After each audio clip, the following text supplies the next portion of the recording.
그리스도인들에게는 크게 두 가지의 정체성이 있습니다. 한 가지는 하나님의 자녀라는 정체성인데요. 우리는 예수 그리스도를 믿어 하나님의 자녀가 되었습니다. 하나님의 자녀라는 것을 기억하면 우리에게 값없이 베푸신 하나님의 사랑과 은혜를 잊지 않고 살아갈 수 있죠. 하나님은 결단코 당신의 자녀를 버리시지 않으시기 때문에 구원의 확신 가운데 살아갈 수가 있습니다. 그래서 하나님의 자녀라는 것을 늘 인식하며 살아가는 것이 너무 중요하죠. 누가 뭐래도 우리는 누굽니까? 하나님의 자녀입니다. 하나님께서 우리를 선택하시고 당신의 자녀로 삼으셨습니다. 이제 우리는 하나님 나라의 상속자가 되었습니다. 왕의 자녀들이죠. 영원한 생명을 소유한 자들이고 어느 누구도 하나님 아버지의 손에서 우리를 빼앗을 수 없다고 말씀하셨습니다. 우리가 무엇을 잘해서거나 또 우리의 무슨 공로 때문에 하나님의 자녀가 된 것이 아니죠. 자격 없고 공로 없는 우리를 하나님이 택하신 거예요. 우리는 한 것이 아무것도 없습니다. 그래서 자랑할 것도 없습니다. 전적인 하나님의 은혜이고 선물이죠. 그렇게 우리는 하나님의 사랑받는 자녀가 되었습니다. 여러분, 이것이 우리가 늘 가지고 살아야 하는 우리의 정체성입니다. 이 사실을 늘 기억하며 살아야 한다는 거예요. 나는 하나님의 사랑받는 자녀이다. 자신이 누구인지를 정확하게 알고 살아야 하는 거죠. 그리스도인들 가운데도 자존감이 너무 낮은 사람들을 많이 만납니다. 자신이 자존감이 낮은지를 어떻게 알 수 있을까요? 가장 대표적인 것이 쉽게 상처받는 거예요. 다른 사람의 말 한마디에, 다른 사람의 시선에, 다른 사람의 행동에 상처받습니다. 왜 그럴까요? 다른 사람에게서 나의 정체성을 확인하려고 하기 때문에 그래요. 내가 가치 있는 존재인지, 내가 사랑받는 존재인지를 다른 사람에게서 확인하려고 하는 거죠. 또 어떤 사람은 스스로 자신의 가치를 자꾸 깎아내립니다. 자신은 절대 사랑받을 만한 사람도 아니고 사람들에게 인정받을 수 없다고 여기며 사는 거예요. 예쁘다고 잘생겼다고 말하면 마음속에 거짓말이라고 여깁니다. 사람들이 칭찬하면 의심해요. 사람들이 다가오면 경계합니다. 스스로를 미운 오리 새끼처럼 여기며 사는 거죠. 신앙생활을 하면서도 좀처럼 자기 정체성이 바뀌지 않는 사람들이 의외로 많아요. 복음을 머리로는 아는데 좀처럼 이 복음이 가슴까지 잘 안 내려오는 거죠. 우리가 하나님의 자녀라는 사실을 이성적으로는 아는데 삶에 적용이 잘 안 되는 겁니다. 여러분, 신앙 안에서 우리의 자존감이 건강하면요, 상처를 잘 받지 않아요. 그리고 사랑의 폭이 넓어집니다. 이런저런 다양한 사람들을 넉넉히 품을 수 있어요. 상처를 잘 받지 않으니까요. 여러분, 자기 자존감이 낮으면요, 또 자기 주장이 강해져요. 자기 주장이 안 받아들여지면 자기 존재가 부정되는 줄 알기 때문에 주장을 굽힐 수가 없어요. 여러분, 내 의견과 내 존재는 전혀 별개입니다. 내 의견은 얼마든지 틀릴 수 있어요. 내 의견이 부정된다고 내 존재가 같이 부정되는 건 전혀 아니죠. 그런데 자존감이 낮으면 이것도 잘 구분이 안 돼요. 그래서 내 의견이 부정당하는 것을 견딜 수 없어 하는 겁니다. 여러분, 자존감이 건강하고 자기 정체성이 확실하면 내 의견을 버릴 줄 알고 다른 사람의 의견을 폭넓게 수용할 줄도 알아요. 내 의견이 받아들여지든 받아들여지지 않든 내가 하나님의 자녀라는 이 정체성에는 전혀 변함이 없기 때문에 그렇죠. 여러분, 교회 공동체 안에서 일어나는 대부분의 갈등이 다 어디에서 기인할까요? 하나님의 자녀라는 이 정체성에서 나오는 건강한 자존감을 갖지 못하기 때문에 그렇습니다. 그러니까요, 이 정체성이 흔들리니까 자존감도 낮고 쉽게 상처받고 다른 사람들을 사랑하지도 못하고 넉넉히 품을 수도 없고 강하게 자기를 주장하는 그런 일들이 우리 안에서 일어나는 거예요. 아이러니하죠. 여러분, 교회는요, 하나님의 자녀들이 모여 있는 곳이에요. 그런데 교회 안에서 상처들을 참 많이 주고받는다는 거예요. 그래서 우리가 누구인지를 분명히 하는 것, 하나님의 자녀라는 자기 인식과 정체성을 늘 상기하고 잊지 않고 살아가는 것, 그것이 우리가 지속적으로 훈련하고 배워야 하는 그런 신앙적인 과제예요. 자, 그런가 하면 그리스도인들에겐 또 다른 정체성이 있습니다. 자, 그게 뭘까요? 그건 예수 그리스도의 제자라는 정체성입니다. 그럼 우리가 누구인가요? 하나님의 자녀임과 동시에 우리는 누구의 제자인가요? 예수 그리스도의 제자예요. 하나님은 우리를 자녀로 부르셨고 예수님은 우리를 당신의 제자로 부르셨어요. 여러분, 마태복음 28장 19절 20절 말씀인데요, 우리 함께 다 같이 읽어보겠습니다. 시작. 그러므로 너희는 가서 모든 민족을 제자로 삼아 아버지와 아들과 성령의 이름으로 세례를 베풀고 내가 너희에게 분부한 모든 것을 가르쳐 지키게 하라. 볼지어다 내가 세상 끝날까지 너희와 항상 함께 있으리라 하시니라. 여러분, 예수님의 이 명령으로 인해 오늘 우리에게까지 복음이 전해졌죠. 제자는 스승에게서 배운 것을 다시 제자에게 전수해 주어야 합니다. 교회는 하나님의 자녀들의 공동체임과 동시에 예수 그리스도의 제자들의 공동체입니다. 우리는 누구입니까? 예수 그리스도의 제자. 나는 누구인가? 예수의 제자. 여러분, 우리의 선생님은 단 한 분이죠. 오직 예수님밖에 없습니다. 예수님만이 진리이고 길입니다. 예수는 하나님의 아들이요 우리를 구원할 메시아, 즉 그리스도임을 우리는 고백하며 살아갑니다. 이 고백을 동일하게 하는 이들이 모인 곳이 바로 교회 공동체죠. 예수 그리스도의 제자라는 자기 인식과 정체성이 분명한지 아닌지를 확인할 수 있는 방법은 뭘까요? 내가 사명을 따라 살아가고 있는지를 보면 알 수 있습니다. 그럼 사명이라는 단어의 뜻이 뭘까요? 영어로 이 사명은 미션인데요, 국어 사전에는 맡겨진 임무라고 되어 있어요. 그럼 예수님이 우리에게 맡기신 임무가 뭘까요? 성경이 말씀하는 우리의 사명이 뭘까요? 자, 사도행전 1장 8절 말씀을 함께 읽겠습니다. 시작.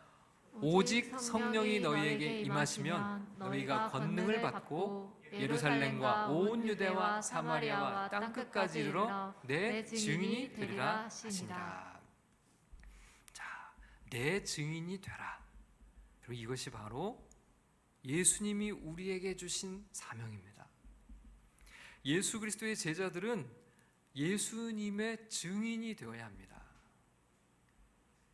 예수를 전해야 됩니다. 예수님의 십자가와 부활 그리고 구원의 복음을 전하는 것이 사명입니다. 여러분, 교회 공동체는 이런 증인들의 모임이죠. 우리는 변호사가 아니고 증인이에요. 여러분, 전도는요, 법정에서 검사와 변호사 간에 벌어지는 공방이 아닙니다. 전도는요, 법정에서 증언하는 증인이에요. 내가 만난 예수 그리스도를 증언하는 것입니다. 그게 전도예요. 내가 보고 듣고 경험한 것을 나누는 사람이 증인이죠.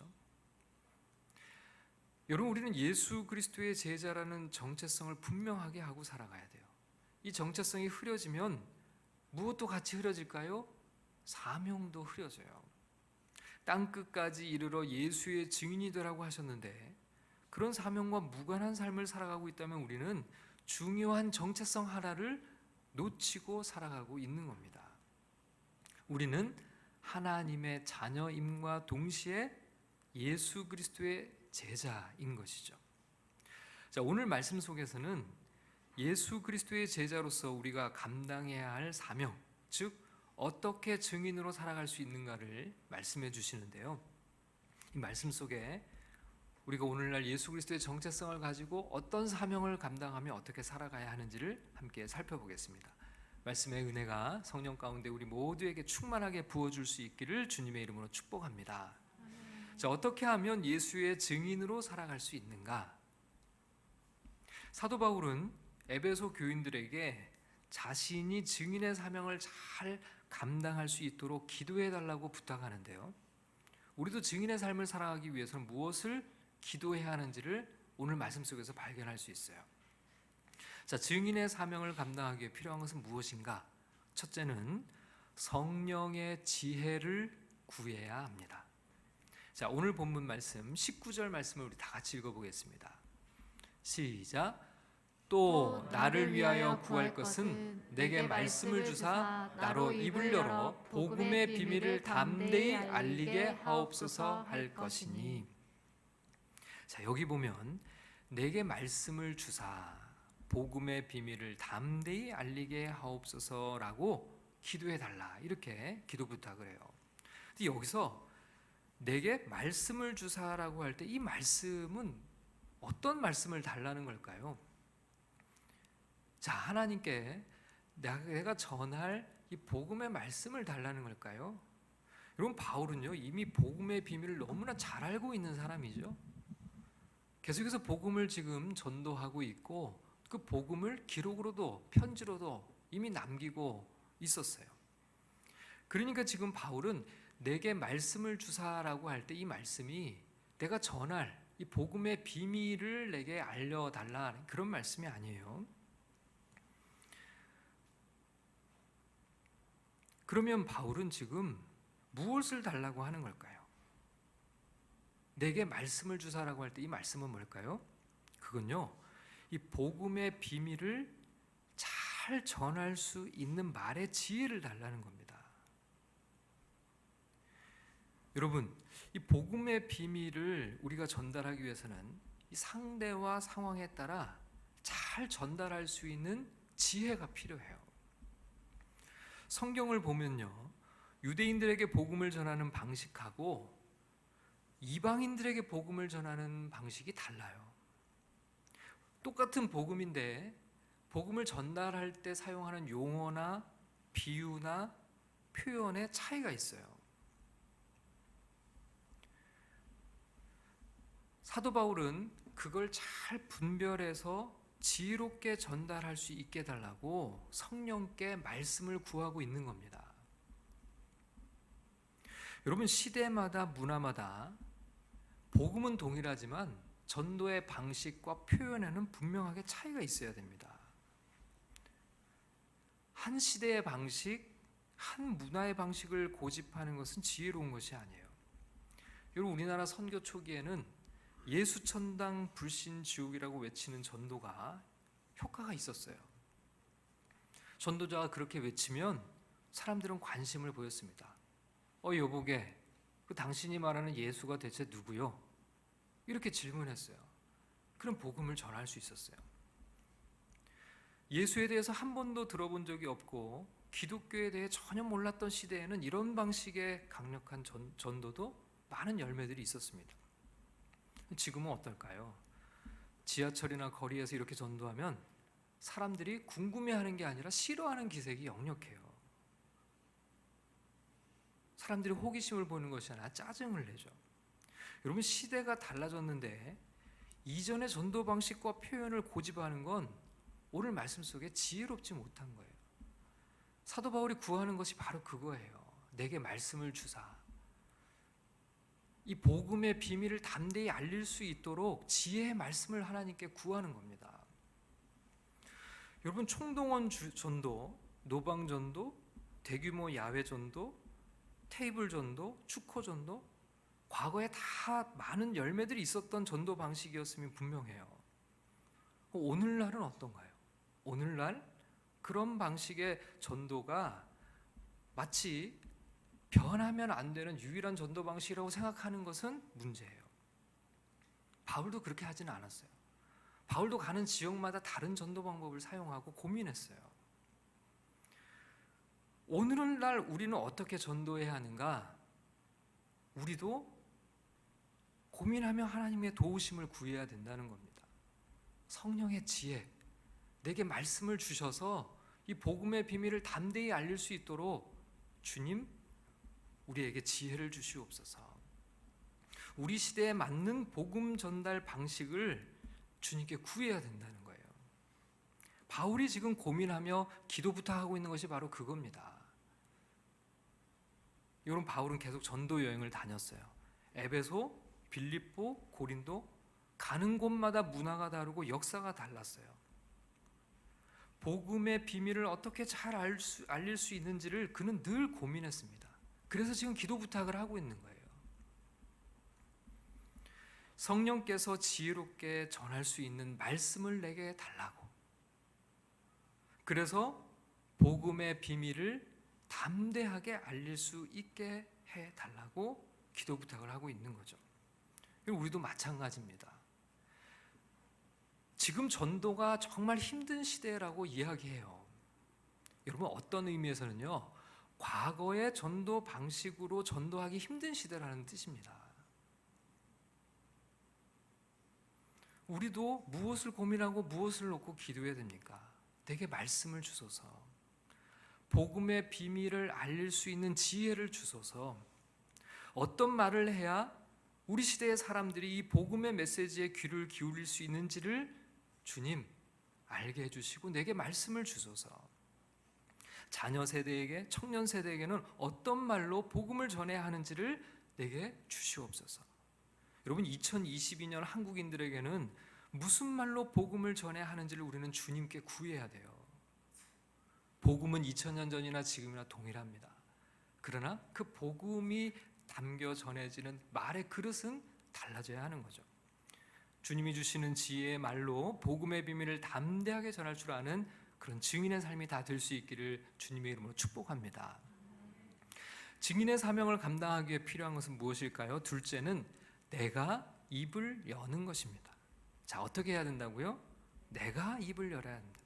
자, 오늘 본문 말씀 19절 말씀 다시 한번 읽어보겠습니다. 시작. 또 너를 위하여 구할 것은 내게 말씀을 주사 나로 입을 열어 복음의 비밀을 담대히 알리게 하옵소서 할 것이니. 자, 본문에는 나로 입을 열어라는 표현이 있는데요. 자, 나로 입을 열 수 있게 해달라, 이렇게 우리 이 말씀에는 좀 그런 뉘앙스로 들리죠. 기도할 때 내 입을 열 수 있도록 기도 부탁하는 것처럼 들려요. 그런데 이 세번역 성경을 보면 의미가 좀 더 분명하게 나와 있어요. 내가 입을 열 때 이렇게 돼 있어요. 내가 입을 열 때. 여러분, 여기서 입을 여는 주체는 누굴까요? 나예요. 내가 입을 여는 거예요. 여러분, 아무리 성령이 내게 지혜의 말씀을 주셔도 내가 입을 닫고 있으면 아무 열매가 없다는 거예요. 복음의 비밀을 알릴 수 있도록 지혜의 말씀을 주시는 분은 누굴까요? 그분은 성령님이시죠. 그러면 입을 열어 말해야 하는 책임은 누구에게 있는 걸까요? 그건 나의 몫이에요. 나의 몫. 여러분, 다시 말하자면요, 내가 입을 열어 말할 때 성령께서 지혜의 말씀을 주신다는 거예요. 바울의 기도를 자세히 들여다보면 내게 말씀을 주시면 내가 입을 열겠습니다가 아니에요. 내가 입을 열 때에 내게 말씀을 주시라는 거예요. 내가 입을 열 때에 그는 입을 열 거예요. 어디 가서든지 입술을 열어 복음을 전할 건데 그때 성령께서 내게 말씀을 달라는 거예요. 여러분, 우리는 이 순서를 늘 반대로 생각해요. 말씀을 주시면 입을 열겠습니다. 그런데 성경에 지금 바울의 기도는 그게 아니에요. 여러분, 영어 성경을 보면 좀 더 그 분명하게 나와 있어요. 영어 성경 NIV를 보면 whenever라고 되어 있거든요. whenever I open my mouth. 그래서 내가 입을 열 때마다 이렇게 돼 있어요. 내가 입을 열 때마다 내게 말씀을 달라, 내게 말씀을 주시도록 그렇게 기도해 달라는 거예요. 바울은 가는 곳곳마다 입을 열 거예요. 입술을 열어 복음을 전할 겁니다. 그때에 성령께서 내게 말씀을 주셔서 성령의 역사를 경험하게 해달라는 거예요. 지혜의 말씀이 전해질 수 있도록 주님 도와달라는 거죠. 여러분, 입을 여는 건 내가 할 일이고 그때 지혜의 말씀을 주시는 것은 성령이 하시는 일입니다. 우리가 입을 열 때 그 기도의 응답을 보게 된다는 거예요. 여러분, 입을 다물고 있는 상황에서는 말씀도 임하지 않아요. 그러나 입을 열어 복음의 비밀을 전하고자 할 때 성령님의 도우심을 우리는 얻게 되는 겁니다. 여러분, 우리가 먼저 할 일이 있어요. 그것은 기도하고 그 기도의 응답을 언제 보느냐? 우리가 입을 열 때 그 기도의 응답을 보게 되는 겁니다. 성령이 역사하세요. 지혜의 말씀을 주세요. 그때 성령님께서 우리에게 말씀을 주셔서 복음의 비밀을 담대히 알리게 하실 겁니다. 지혜의 말씀을 부어 주실 겁니다. 그렇게 내 입술을 열어, 입을 열어 복음의 비밀을 담대하게 전하는 증인의 삶이 다 될 수 있기를 주님의 이름으로 축복합니다. 증인의 사명을 감당하기 위해 필요한 것은 무엇일까요? 세 번째는 어떤 상황에서도 담대하게 전하라는 것입니다. 여러분, 20절 말씀을 함께 읽겠습니다. 20절 시작. 이 일을 위하여 내가 쇠사슬의 매인 사신이 된 것은 나로 이 일에 당연히 할 말을 담대히 하게 하려 하심이라. 지금 사도 바울은 어떤 상황이 있을까요? 여기 말씀을 보니까 내가 쇠사슬의 매인 사신이라고 되어 있어요. 지금 바울은 쇠사슬에 매여 감옥에 갇혀 있다는 것을 알 수 있습니다. 그런데 바울이 뭐라고 말씀을 하냐면 나로 이 일에 당연히 할 말을 담대히 하게 하려, 이런 표현을 써요. 여러분, 이 말씀의 뜻이 뭘까요? 세번역 성경은 이렇게 번역했어요. 이런 형편에서도, 지금 내가 쇠사슬에 매여 감옥에 갇혀 있는 이런 형편에서도 내가 마땅히 해야 할 말을 담대하게 말할 수 있게 기도하여 주십시오. 여러분, 이게 바로 증인의 삶입니다. 어떤 형편에서도 내가 마땅히 해야 할 말은 뭔가요? 그건 복음이에요. 어떤 상황과 형편에서도 우리가 복음을 담대하게 용기 있게 전해야 한다는 거예요. 경제적인 어려움이 있어도, 건강이 좋지 않아도, 가정이 깨어졌어도, 세상에서 내세울 것이 하나 없어도, 여러 가지 내 인생의 어려움과 문제 앞에 놓여 있어도, 설사 감옥에 갇혀 있어도 우리가 마땅히 해야 할 말은 뭐라고요? 그것은 바로 복음의 비밀을 전하는 것이라는 거예요. 예수의 증인으로 그를 증언하는 것이라는 겁니다. 여러분, 어떤 상황에서도 우리는 담대해져야 돼요. 용기를 가져야 됩니다. 어떤 상황에서도 예수 그리스도의 제자가 복음을 전하는 것은 당연한 것이라고 얘기를 해요. 당연히 할 말이다. 그건 당연한 거다. 우리도 기도해야 됩니다. 성령께서 우리 시대와 문화에 맞게 전도할 수 있도록 지혜의 말씀을 우리에게 주시옵소서. 그리고 용기 내어 내가 입을 열 수 있도록, 그리고 어떤 상황과 형편에서도 담대하게 당연히 해야 할 말을 용기 있게 전할 수 있도록 우리 함께 기도해야겠습니다. 그렇게 예수 그리스도를 증거하며 살아가는 증인의 삶, 제자의 삶으로 살아가는 믿음의 삶이 다 될 수 있기를 주님의 이름으로 축복합니다.